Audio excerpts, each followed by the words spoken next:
Hello, and a very warm welcome to WRTC today, the very first edition, and we'll be with you right through the contest, through the ceremonies, right and through until Monday night, in fact. So it's lovely that you're joining us wherever you are in the world. It's 5:30 in the UK, 4:30 UTC, and we'll be here every day at that time. My name's David Palmer, G7URP, and together with a whole media team, we're looking forward to bringing the WRTC Championship to you in your homes. And we've got lots of guests lined up for tonight as well, including the man himself, Mark M0DXR, who's the main organiser of this event.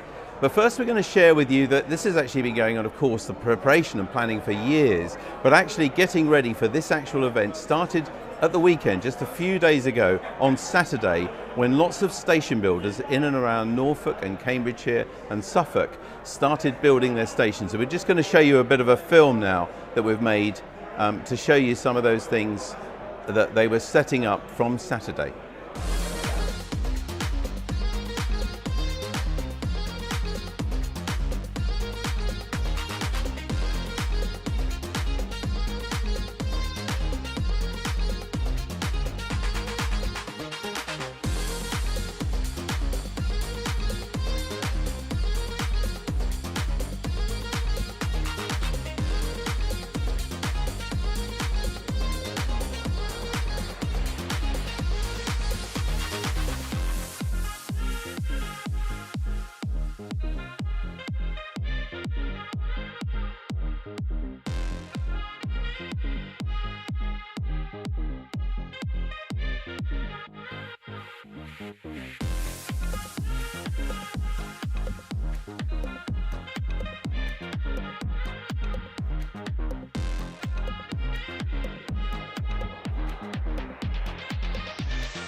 So there we are. That was what was started on Saturday, and I think it's still going on actually, because of course to put 50 stations together is no mean task, and that's going on right now. But of course today was the kind of the first start of it, and we've got lots of people arriving here, and I'm really pleased to tell you that we've got the chairman of the organising committee of WRTC UK, Mark M0DXR. Mark, hello, welcome to WRTC today. Yeah, thank you, David, and I have to commend you and the media team for the work that you're doing. It's superb, and absolutely delighted that the day has finally come. I'm sure you and are. People are pouring through the doors. Because this really has been a family effort, hasn't it? It's not just you, it's your other half. Yeah, I mean, I don't think the family quite understood. Well, all of us didn't really understand what we were getting ourselves in for when we decided to go for this back in the back end of 2022, 6 months before the Italian WRTC, which took place 3 years ago.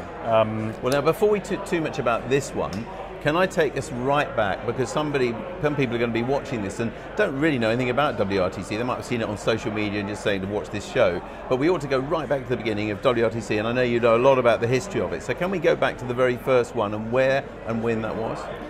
Yeah, so WRTC has actually been going for quite some time now.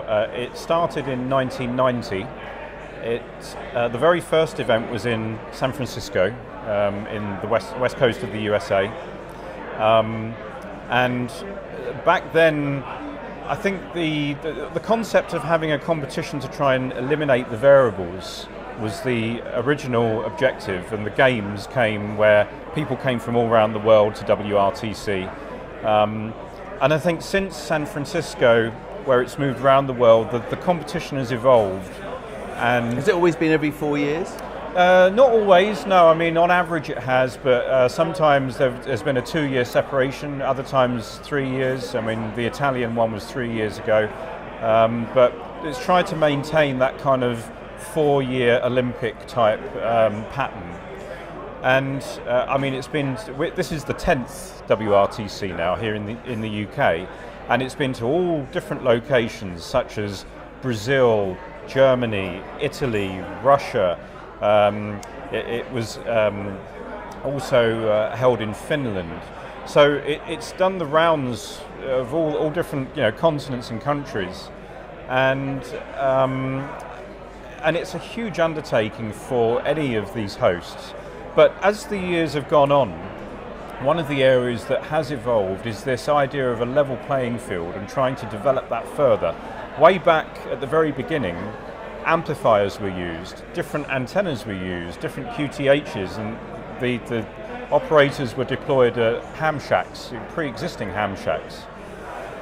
But they weren't all identical as they are now. They weren't. And what we've tried to do as the years have gone on is to eliminate the variables even more by providing the same terrain for all of the operating sites, and operating from tents with the same Yagis and just 100 watts bare foot. So we're trying, each time I think we develop it a little bit more to try and make it a level playing field, and that's what WRTC is all about. Now you talk about we, as well as taking on this huge undertaking of organising this though, you actually were a competitor yourself, weren't you? Yeah, and that was my first real exposure back in 2014 when it was held in Boston in the US. And I was actually invited as a teammate by Olaf G0CKV, who qualified. So, and of course I was honoured, and I didn't really know too much about WRTC at that point, but I knew it was a good thing. So I knew I had to say yes. And goodness me, am I glad I did.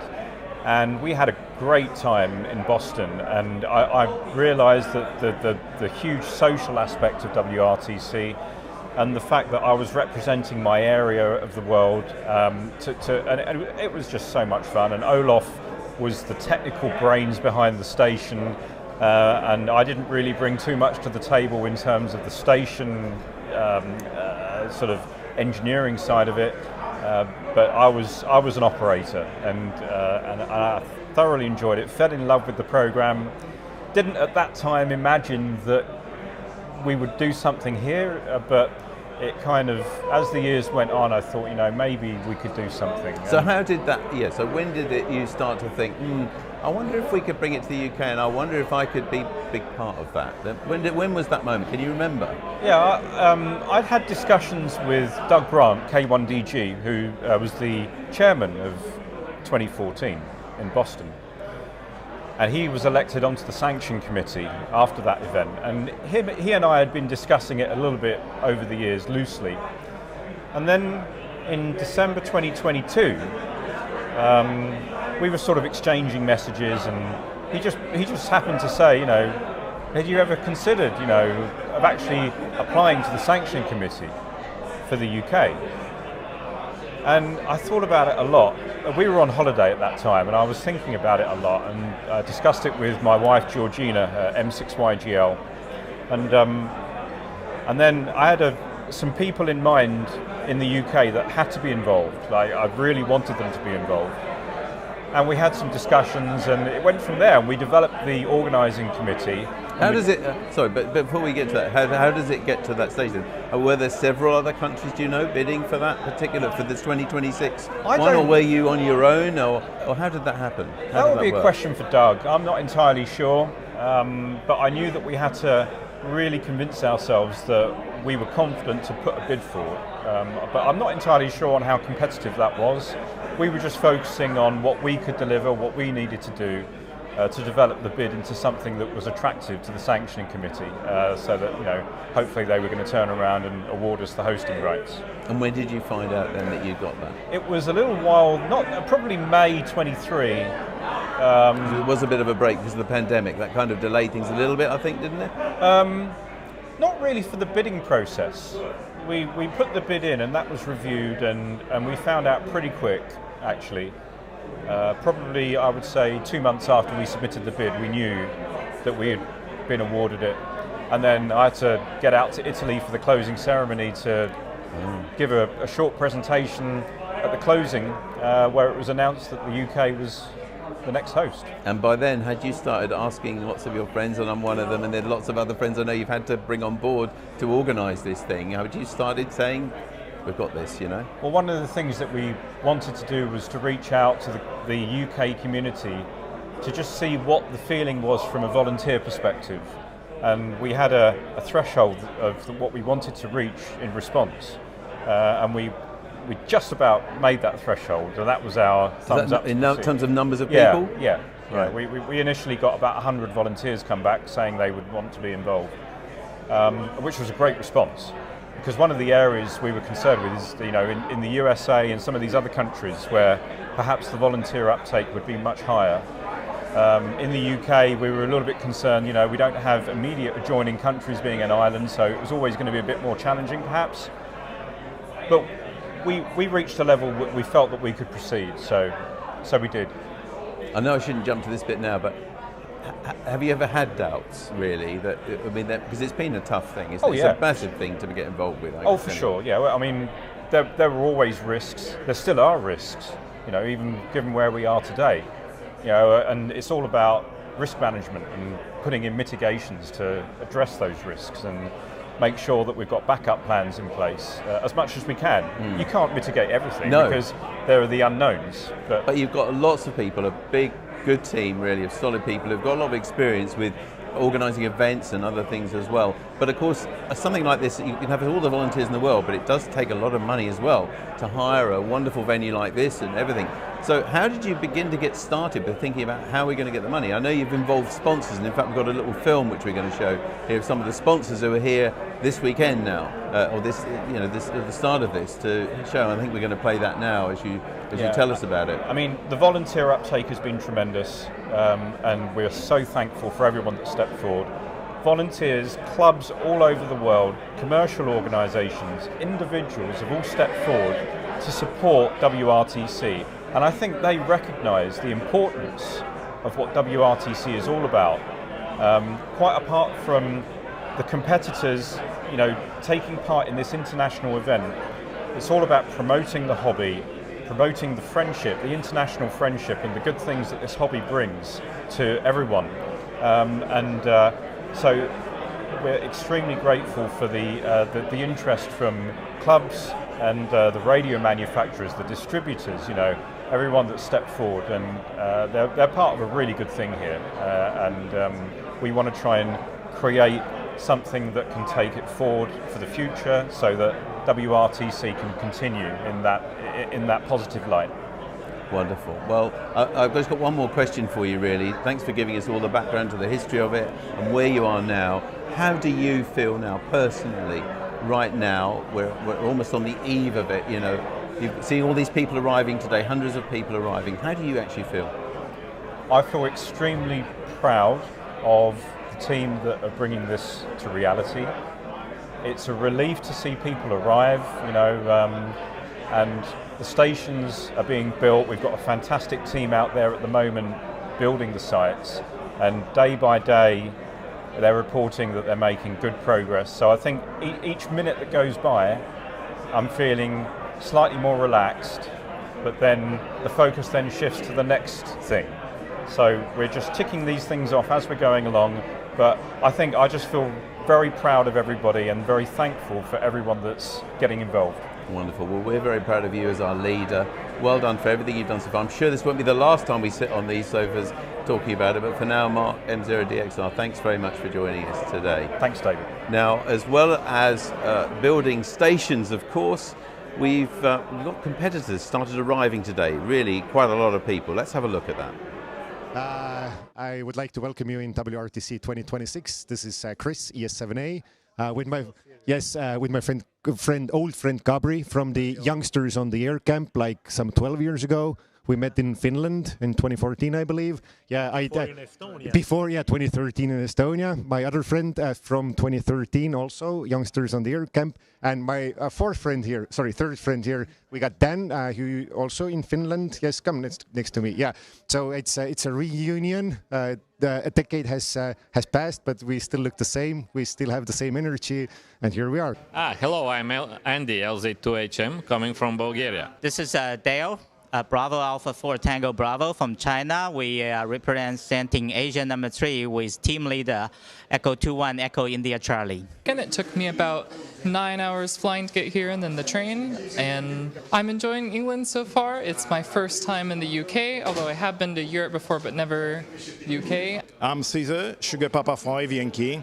We are from Poland, Warsaw. Hello, I am TB Oscar Mike 3 Radio Mike from Slovakia. Hello, I am Lazio Oscar Mike 2 Victor Lima. Hello, I'm Bob Evans from Texas, Houston, Texas. My call sign is K5WA. My question to anybody watching is, why do you have so many roundabouts? I hope you don't need my social insurance number. No. Credit card number. Hi, my name is Yuri. My call is V3DZ. I'm from Canada. We are representing the defending champions team here with my partner from Ukraine. So we just got here, so everything's fine. We're having fun. So we wish everybody the same.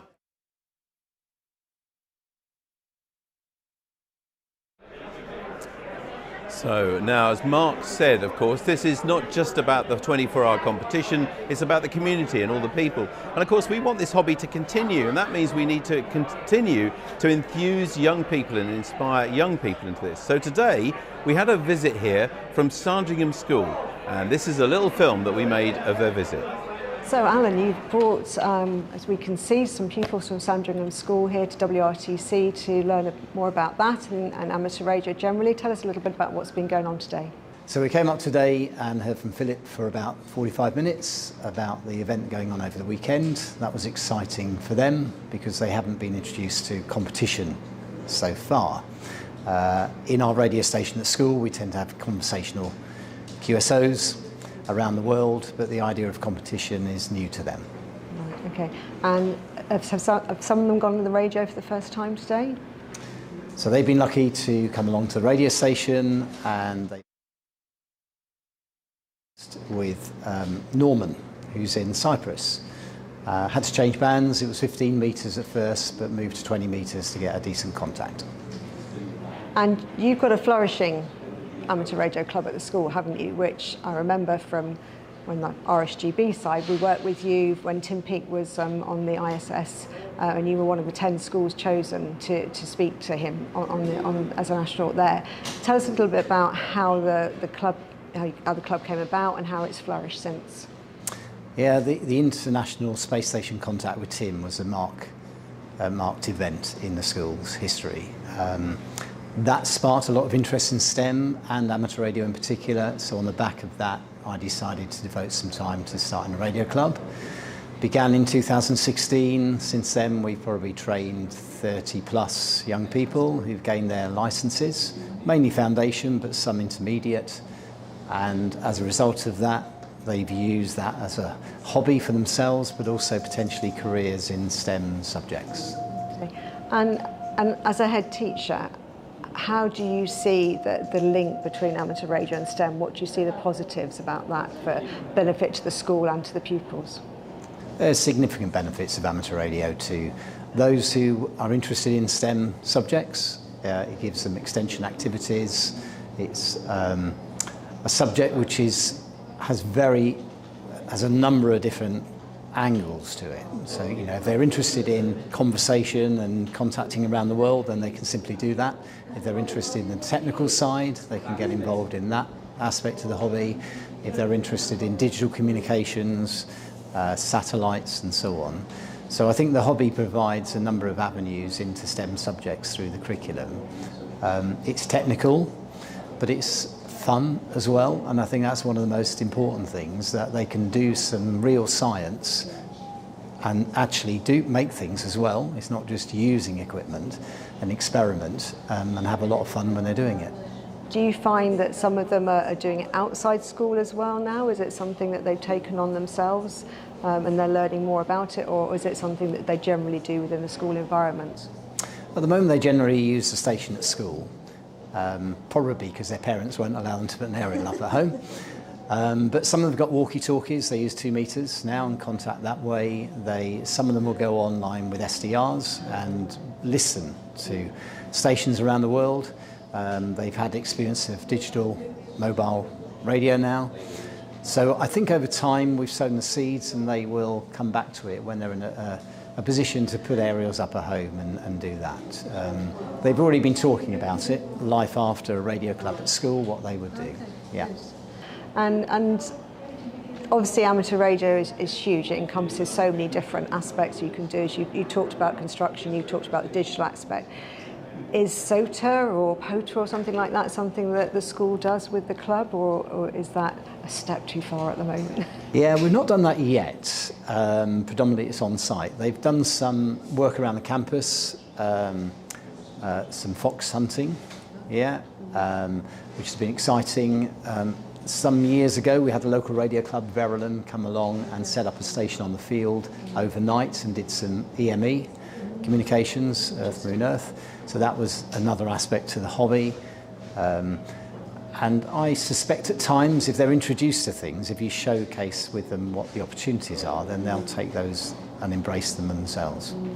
Well, it's clear that it's having a huge impact for the school and the pupils. You said 30 of them now have been licensed. If there's somebody watching this in a school, whether it's a head teacher or a lab technician or a teacher generally, and they're thinking, I'd quite like to do that at my school, what advice would you give to them? Yeah, I think the first thing is to find someone who's interested in the hobby, possibly someone who's already licensed, that's helpful. It may not be someone on the staff, so you might have to approach your local radio club.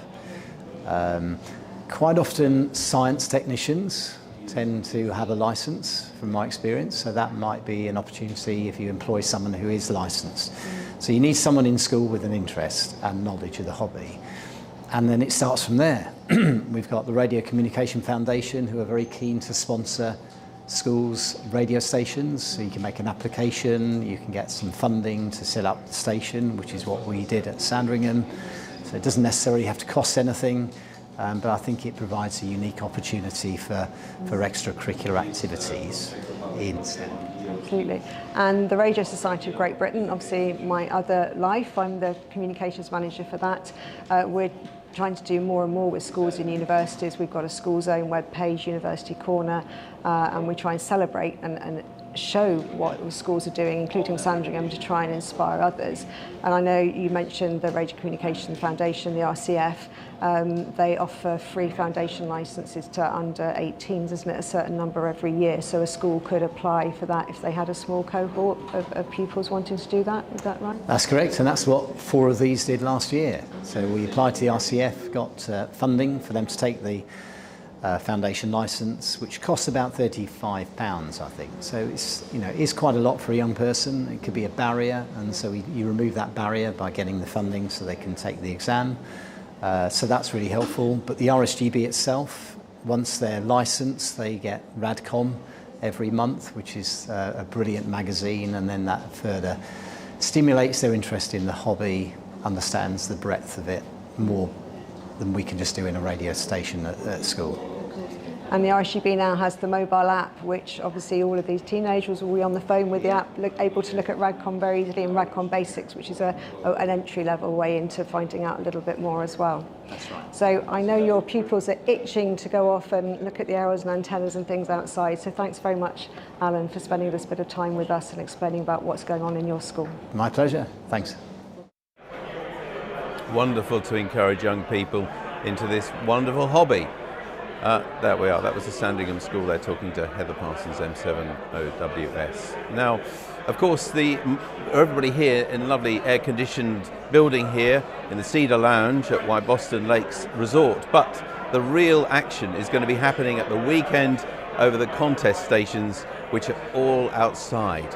And what do you need when you have an outside event? You really want to know what the weather's like, and we've got just the man to bring the perfect weather forecast to us. We've got internationally known, I'm sure, and certainly nationally known weatherman Jim Bacon, G3YLO. Hello, Jim.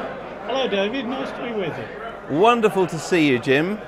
You're there in Norfolk, which isn't that far away from here. I guess we should set the scene for everybody in the world. You're about 60 miles away, but of course you're coming to us down the line by Zoom. Thank you so much for joining us today. And I know you're kind of semi-retired now, but being a weatherman must be about as bad or good as being a doctor at a party, because everybody wants to know what the weather is, and that's why I've contacted you today as well. Yeah, well, it can be tricky, but you get used to it.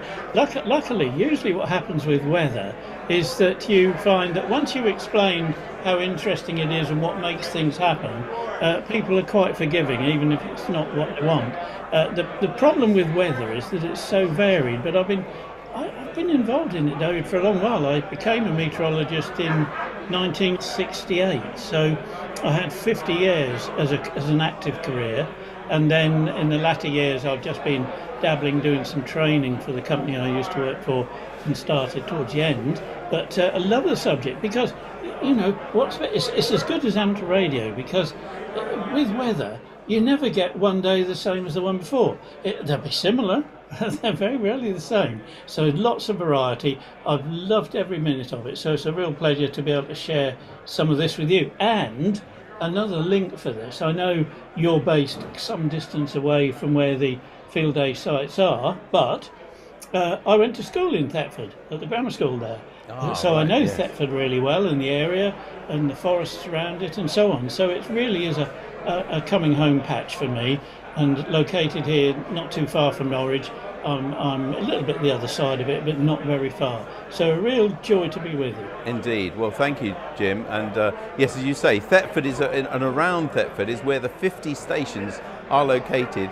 So a few days ago, I asked you if you could do a nice weather forecast for us for the weekend, because the contest itself is from 1 p.m. UK time on Saturday till 1 p.m. on Sunday. It's a 24-hour contest of course. Jim, what did you find out about the weather? What can you share with us?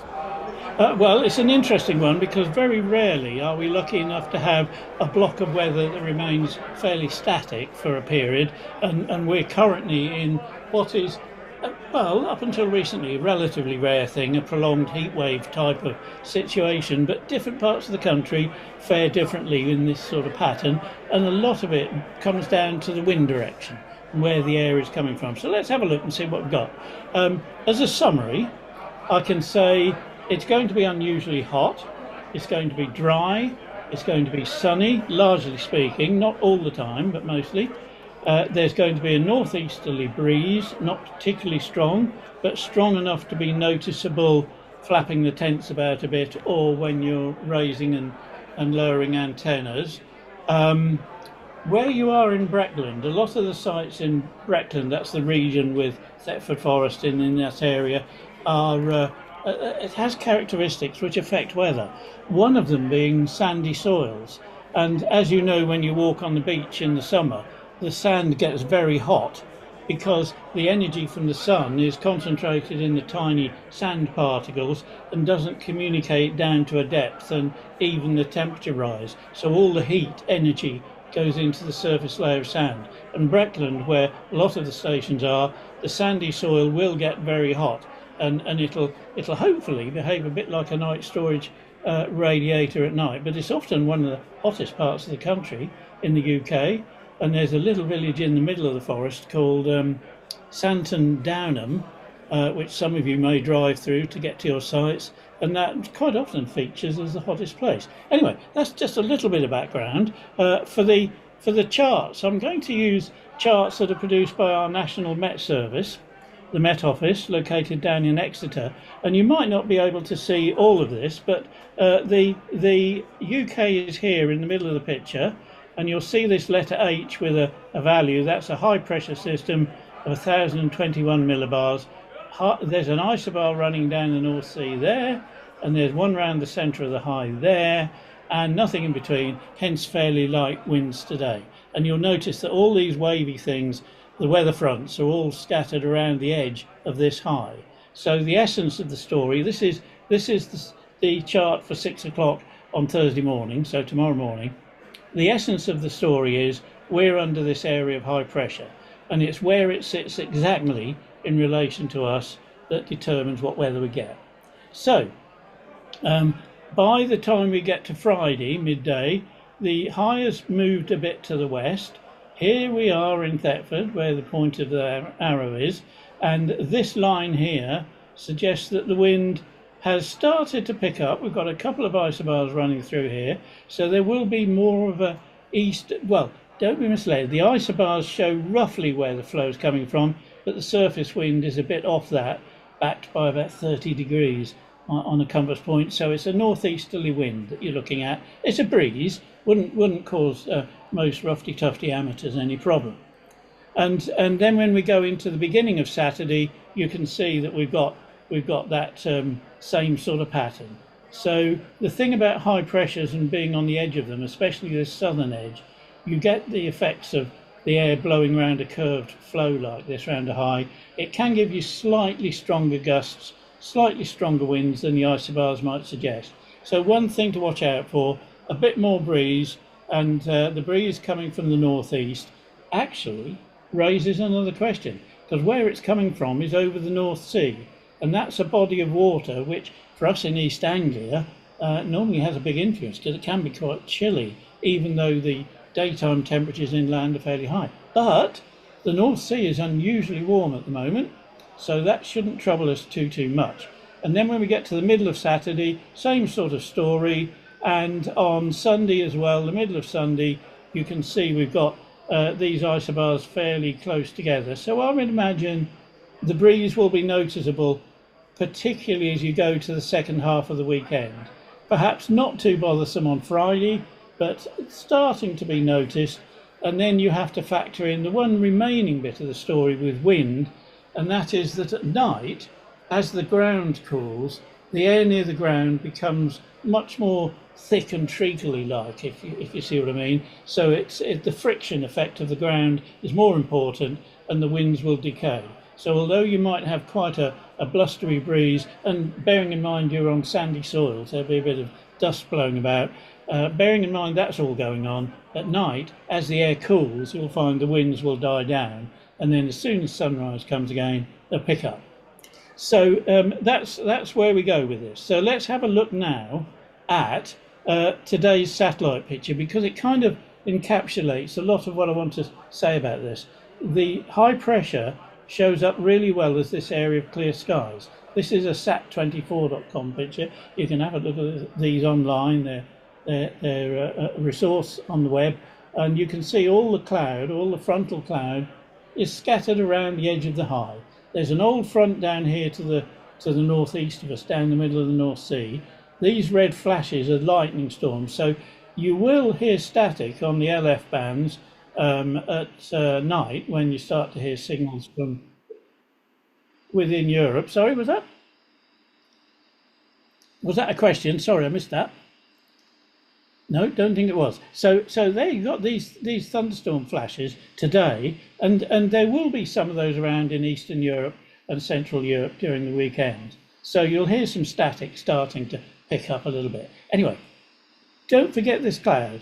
Bear in mind that's out there because it represents moisture, and when you get warm air over a relatively cool sea, you can form layers of cloud which tend to drift inland overnight. So although you're going to have scorching hot sunny days, you'll find as the ground cools, you'll get this blanket of cloud comes in during the evening and overnight. And the sea temperatures, since we're getting the wind from the northeast, you can see from this particular site, from CFAS, which is a government agriculture, food and fisheries website, you can see sea temperatures around our coast are about 19 or 20 Celsius, a little bit cooler up here to the north of East Anglia.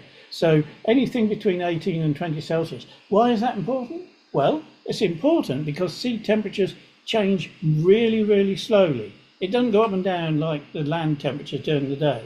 So those temperatures are going to be pretty much take away with you in your back pocket for the weekend, which means that when the cloud rolls in the evening and overnight, this temperature of 16 or 17 is probably going to be fairly close to the minimum around the coast, and then just knock off a couple of degrees as you move inland.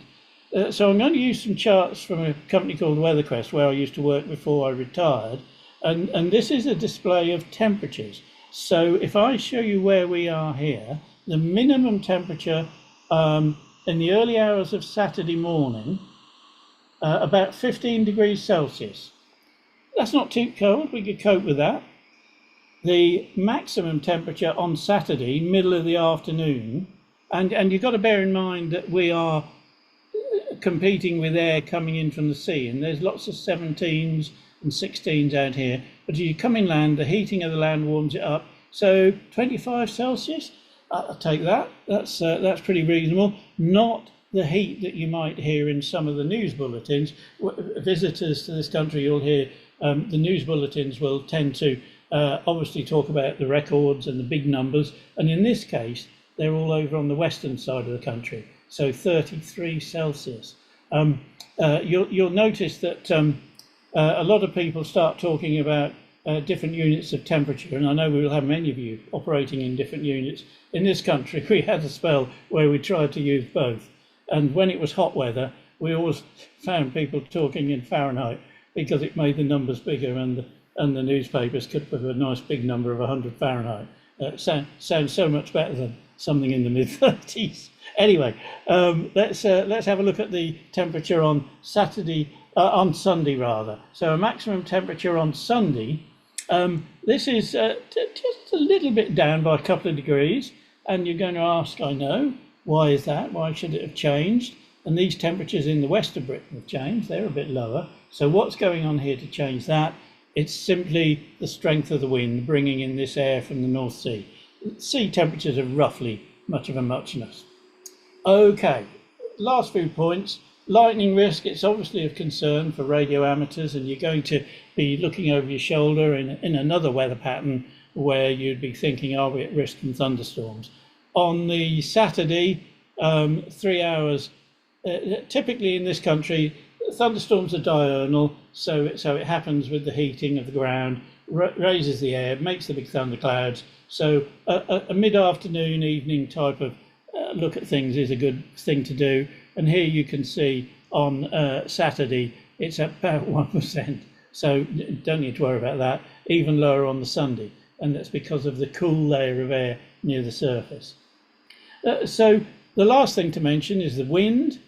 And the wind is going to be increasing a bit as we go through the weekend. As we saw on the charts earlier on, the isobars start to close up a bit. So although the brown colours, orangey colours here, represent, this is at midday, both of these, you do get slightly stronger winds picking up in the afternoon and early evening. And here we've got 15 miles per hour showing up, these long feathers with a short shaft, a short nick and a longer nick. Each one of these at half a shaft, half a little stroke here is worth 5 knots or 5 miles an hour, whatever the units are. So a long one is 10, so that's 15. So you can see there's a bit of a breeze coming down the North Sea across East Anglia. So you're going to have lighter winds inland, slightly more breeze on the coast, and some of that strength will move inland a bit during the afternoon, and then it decays in the evening as the ground cools and the air cools. And then when we look at Sunday, can you see straight away this area of blue in the English Channel, much bigger? So it says that the winds are increasing a bit, not huge strength, but the stronger winds here inland, over there in Wyboston, for example, they're up to 15 miles an hour on the Sunday, whereas at this time they're only 10. So a slight increase as you go through the weekend. It's not detrimental to operations, I'm sure, but it is going to mean you might have to choose which side of the tent you open the flaps on. And you can use your heat regulation according to whether you want the tent opening facing the northeast to get cool air in at night, shut the door and keep the cool air in during the day, and treat it like an air conditioning unit. So there we are. Overall, you're very lucky to get a good set of weather like that for a whole weekend, which should have no real particular problems. It's just how you cope with the heat. Have plenty of water with you as well. Yeah, wonderful. Isn't it lovely to get a weather forecast again from Jim Bacon? I just realised, I'm sorry Jim, but how much I missed your weather forecast on all the TV programmes and everything else. Thank you so much for doing all that for us. I can't let you go though without asking, because you are a committed and dedicated radio amateur as well as a meteorologist. So I can't help asking you about the conditions, because of course this is inextricably linked with propagation, and our friend and colleague Steve Nichols, G0KY, will be coming to give us a propagation forecast in 2 nights' time on Friday, the night before. But I mean, your own feelings, I know you love sporadic E, for example. There's been some really good openings, haven't there, because of this weather? Well, there have, and sporadic E is one of those things, David, where the weather plays a role, but it's a little bit, how shall we say, it's an order of magnitude separated from the weather itself. What we find is, looking at it for a lot of years, which I've been doing now, is that it's all about wave motion in the atmosphere that propagates up from where the weather lives to cause differences in wind direction and strength in the E region, way up here. And that produces wind shear, and many of you I know taking part in this will have heard about the sporadic E, the wind shear theory of sporadic E, and it's basically where you get changes in wind direction and speed with height. In the ideal picture, you can get winds going in one direction at one height, in the opposite direction at a lower height, and because you're moving charged particles through the Earth's magnetic field, the ionization in this instance isn't solar ionization, it's usually material from meteors as they burn up, so it lasts a long while. Anyway, going in different directions, the deflection will be also in different directions, so you can imagine it might be able to converge some of this meteor debris into a denser layer and give you a sporadic E patch. So on 10 meters you could look for something like that. However, although you've won out with the weather on the ground and the sunshine and all that business, the fact that the upper ridge is over you means that all the turbulence generation part of the weather, which is typically associated with jet streams, is going to be around the edge. So it's going to be to the west of us. Well, it's not really within range of working anybody in the States unless you get multiple hops. But looking east into Europe, the corresponding return of the jet stream southwards across the North Sea, Scandinavian, places like that, down into Eastern Europe, will mean that that's probably at a very good range for generating some sporadic E type turbulence, which could be useful for making E's form. So don't rule out 10 meter E's as an option during the period, and I'm sure Steve will fill in with a whole bunch of other stuff. And I was looking through the notes that you sent me, David, about this, and there's lots of call signs there that I've worked on the key in various contests, and the one I work most often probably is Bud. So if Bud's there, hi to you, Bud, welcome to England. Wonderful, thank you. Yeah, and of course everybody needs to work these stations, and because that's the whole point of it, and you need to give them points. That's not till the weekend though. But anyway, thank you so much for joining us tonight, Jim, for a fantastic weather forecast, and even better than that really, for radio amateurs, some hints about how they can make the most of the bands at the moment, at least here in the UK. Thanks very much and take care. Jim Bacon, G3YLA, thank you. All the best, bye-bye, good luck. Thank you. And that is almost it for the first WRTC today. As I said, we'll be here every day though until Monday. Tomorrow night actually we'll be covering the opening ceremony from 5:30 UK time, 4:30 UTC. Before we go though, I bet tonight you've got some questions you've always wanted to find out about WRTC in particular, or maybe some other things that we can ask guests here. We have a few hundred people now here, and I'm sure we could get an answer for you. So if you have a special question for WRTC, please drop us an email to this address, mediawrtc2026@gmail.com. That's mediawrtc2026@gmail.com. Or you could enter a question on the YouTube chat now, and we'll try and get an answer for you when we come back with this show on Friday. But that's about it for now. Please tell your friends about this program. As I said, we'll be here every single night. UK time, that is, of course, between now and Monday. Until then, we look forward to joining you every night here from this is the Cedar Lounge, by the way, at Wyboston. Join us again for WRTC Today. From me and all of the team of 11 who've brought this programme to you, have a good day.